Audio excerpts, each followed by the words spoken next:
Welcome to CC, the Classic Car Show. In this episode, we get under the hood of a 1959 Chrysler Royal to find out what you need to do to keep it on the road.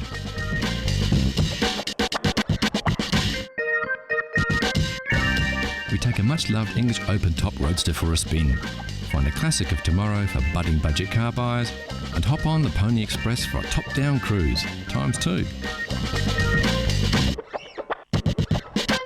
Also on the show, how well do you know your chrome? We'll put you to the test. We shop for a bargain or not, plus the big cat purrs as we cut to the polish on this beautiful heavyweight Jaguar Sports Classic.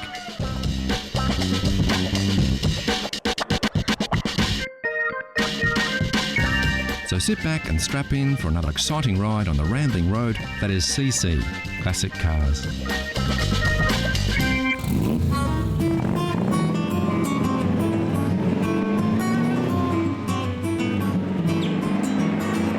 There's nothing quite like driving on the open road in a classic roadster, and the MGA ticks all the boxes. This little machine oozes style with its smooth lines, sporty handling and retro styling.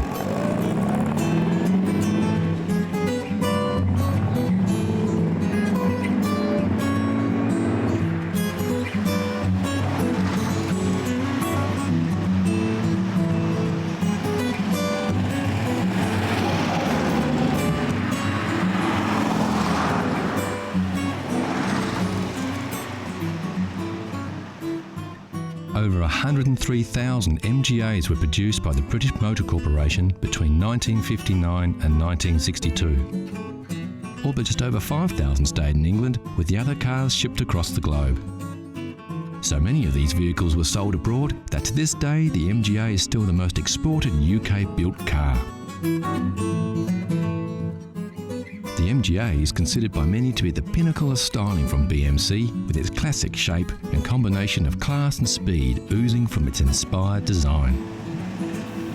On the road, the MGA feels like a rocket. This feeling is in most part a result of the responsive handling, direct steering and driving position, which is very low to the ground. Of course, like many sports cars of the era, the driver is not cocooned in a heavy padded seat, surrounded by gadgets, spongy suspension and power steering. These vehicles are more like being in the cockpit of a war-era fighter plane. Simple driver comforts, necessary instrumentation, direct controls and a tight squeeze. And when we say tight squeeze, we mean it. If you are over 6 feet tall or you have shoulders wider than your average English aristocrat, you won't have much fun driving or extracting yourself from this roadster.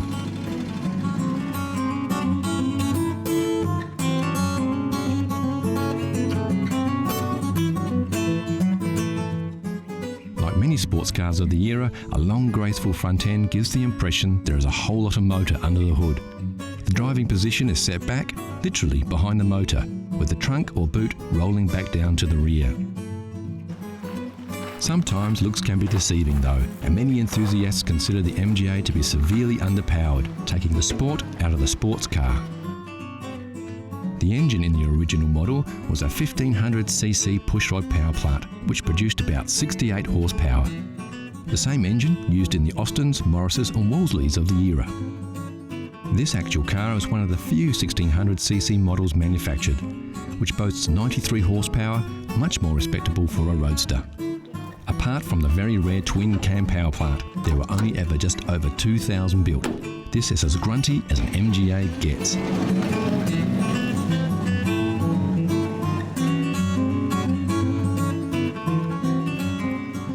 BMC did a little to reduce the weight of the MGA to increase performance. The hood and trunk lids are aluminium to lighten the load, but the car is still very heavy. Surprisingly, the floor of these classics are made of timber. We're not sure a wooden floor fits in with the modern manufacturing processes of the 1960s. What we are sure of though is the MGA owners and lovers don't care.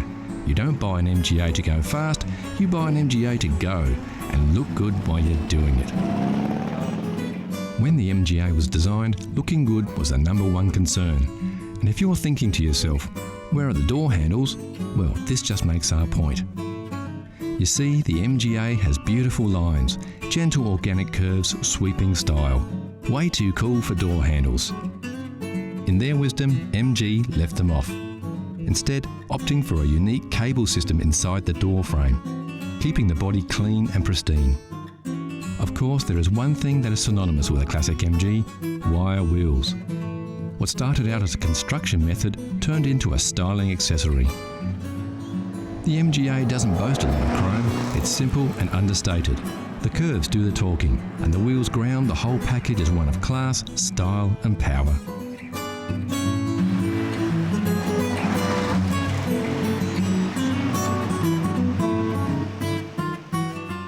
The real appeal of a classic MGA is the romance.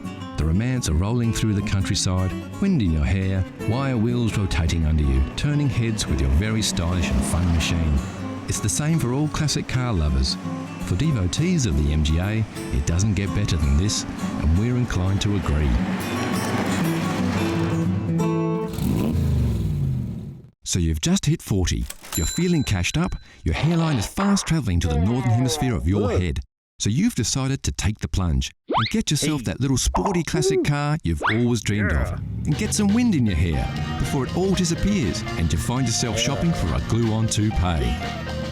Right now, your heart is set on a Sunbeam Alpine, just like the one James Bond drove in Dr. No. Well, let's take a closer look at the damage to your hip pocket. There were several models of the Alpine produced between 1959 and 1968.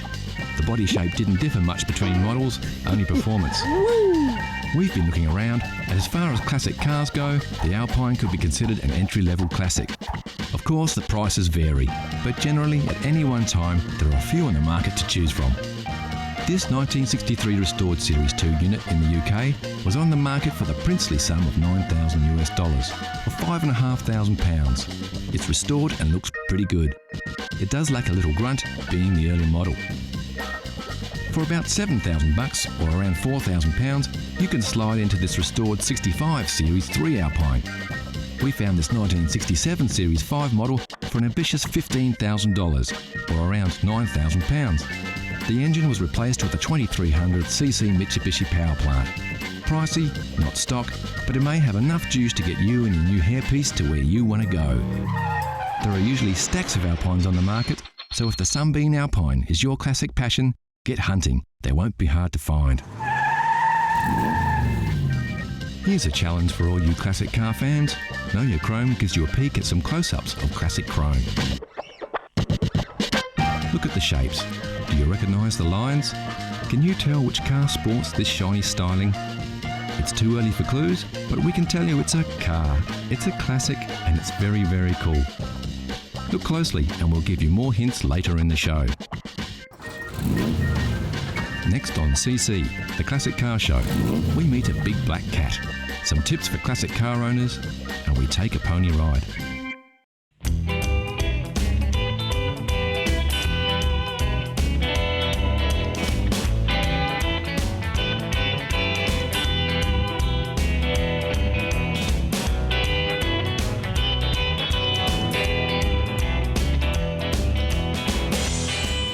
This is a 1959 Chrysler Royal four-door sedan. It's in A1 mechanical condition, and due to the simplicity of its six-cylinder Cube Dodge motor, anyone with a few basic skills can keep it that way. Of course, the best place to start is to take a look under the hood. On the left-hand side, check the brake and clutch fluids. No oil leaks are a good sign that all the hoses are intact. Quickly check the fan and inspect the radiator cap and water level.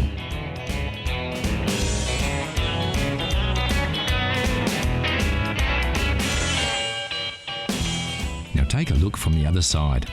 Check the oil level with the dipstick, then the spark plugs and cables. Inspect the battery terminals to see if they're tight and free from any corrosion. Ensure the top radiator hose is nice and tight and that the fan belt is taut and has no cracks in it. The leads and wires to the distributor cap and starter motor should also be tight. The distributor cap should be clean and high tension leads all in place. Okay, the engine looks good to go, so always fire her up just to make sure she sounds as good as she looks.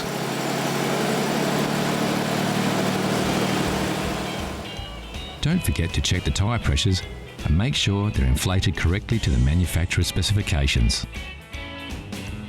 Also inspect the tread depth and check for uneven wear or foreign objects in the tyre tread. While the car is at the correct height, quickly check for rust under the mudguard here and under the front mudguard. The seals can be a weak spot for rust, but as we can see, everything is fine on this rust-free vehicle.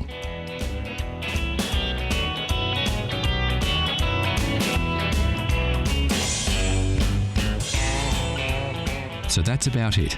A few simple maintenance checks should keep your Chrysler Royal in great condition for another 50 years.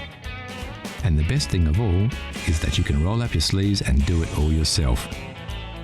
Yep, there's only one thing better than the smell of aging leather, and that's the smell of engine grease on your hands.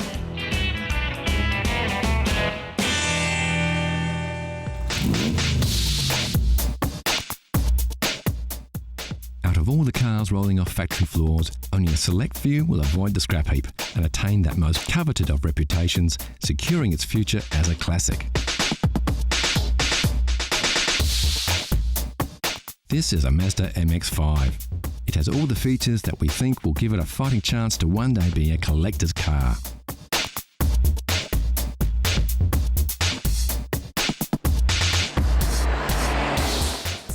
This classic of tomorrow gives you the feeling of the traditional open-top roadster with the modern comforts and technological improvements of today.